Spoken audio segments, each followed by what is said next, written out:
நமக்கு சொந்தமாக solar panel வச்சுட்டோம்.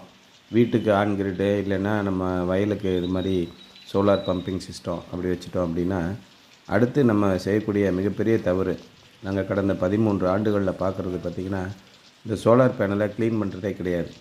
எப்போயாவது ஒருக்கா நினச்சா ஒரு 6 மாதத்துக்கு ஒருக்கையோ 1 வருஷத்துக்கு ஒருக்கையோ க்ளீன் பண்ணுறாங்க. அப்படி க்ளீன் பண்ணும்போது குறிப்பாக இந்த ஆன் கிரிட் சிஸ்டம் நம்ம வீட்டுக்கு போட்டிருக்கோம்ல, அந்த மாதிரி பண்ணும்போது ரொம்ப ஹெவியாக பவர் லாஸ் ஆகும்.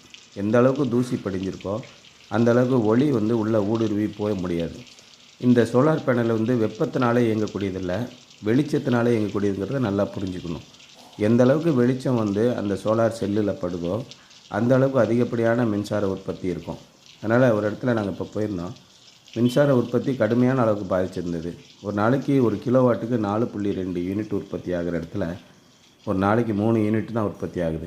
கிட்டத்தட்ட 30% இழப்பு. அந்த இடத்துல என்ன பண்ணோம்,